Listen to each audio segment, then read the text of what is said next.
It was gray, wet, and cold out this March morning here in the Pittsburgh area as I set to hop on an Amtrak train heading back to home to Charleston, South Carolina.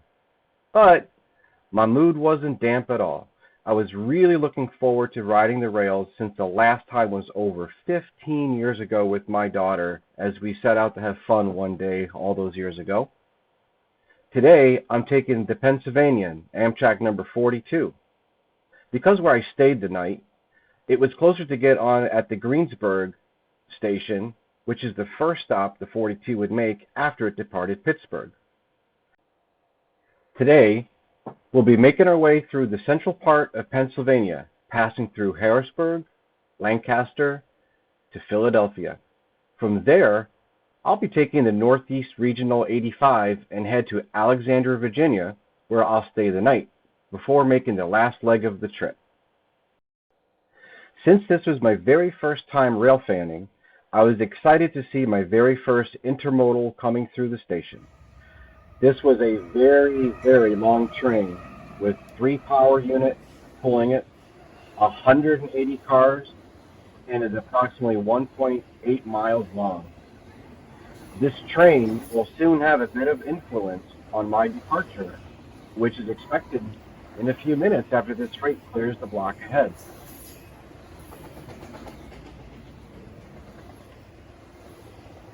We're going to go ahead and fast forward this part a little bit. Note to self, get a tripod so your arms don't get tired from a long train.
Well, if you feel and sound like this train is slowing down, well, that's because it is.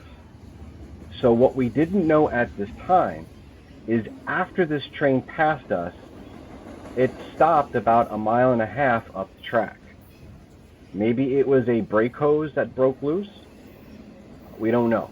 But for whatever reason, it had to stop.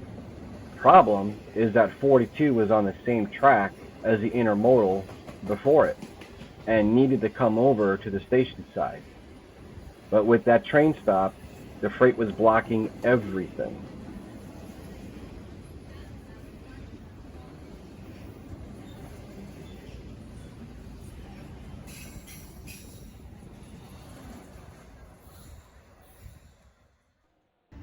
After an hour later, they finally figured it out. 42 arrived exactly 1 hour behind schedule before making it into its first stop. Well, on board I go.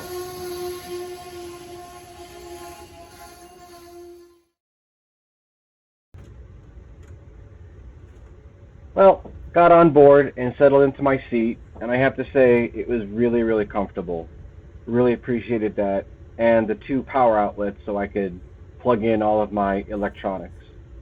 Although it was still rainy out and a little bit gray, I was able to catch some trains that we were passing. As I was thinking about the delay we just encountered, I think I was still in good shape in making my connection in Philadelphia. As long as there weren't any other significant delays, I think it'd be okay. I did plan expecting about an hour delay that you might get every now and then, so it was considered during my timetable when I booked this trip. On this specific trip, I really enjoyed the breakfast that I had that included a coffee and a breakfast sandwich. And then for lunch, I had their chicken Caesar salad sandwich that was stuffed in an herb wrap. And I have to say, It was really delicious. A little bit later down the line, came upon a what the heck moment. Let's take a look.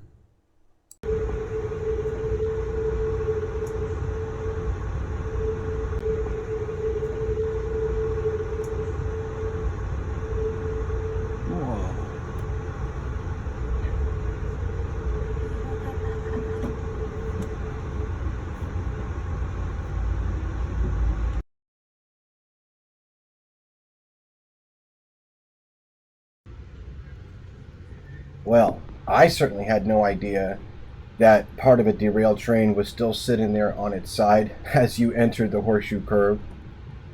But while going to the curve, I hopped on my laptop and went to the virtual railfan site on YouTube for the Horseshoe Curve, got into the chat, and everybody was super nice, and they let me know that sure enough, that has been sitting there since June of 2021, and Norfolk Southern just not in a hurry to clean it up. So there you go. It was great being able to pass the Horseshoe Curve. I've seen this many, many times.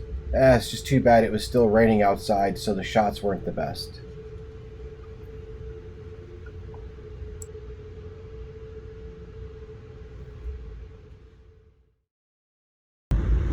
Soon, I was getting a bit excited. See, I used to live in Downingtown, Pennsylvania for about 5 years, but that was when I was really, really young. I remember several times when I would go with my mom, and we would drive my dad to either the Downingtown or Paoli train stop, depending on where he was going. I was curious to see, as we approached Downingtown, Exton, and Paoli, how many buildings were still there that I could remember, since the last time I was there 45 years earlier. I wasn't able to catch it on camera, but some of those older buildings, they are still there. And I especially remember the stone bridges that trains would go on. I loved going through those bridges in the car when a train was passing overhead. Those stone bridges are still there standing. Although I don't remember an Exton train station, I sure do remember the Exton Mall.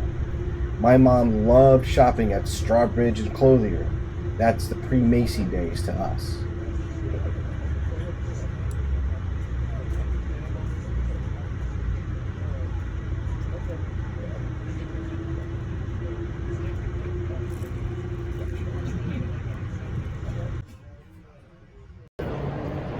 Well, we made it to Philadelphia with a good 30 to 40 minutes to spare.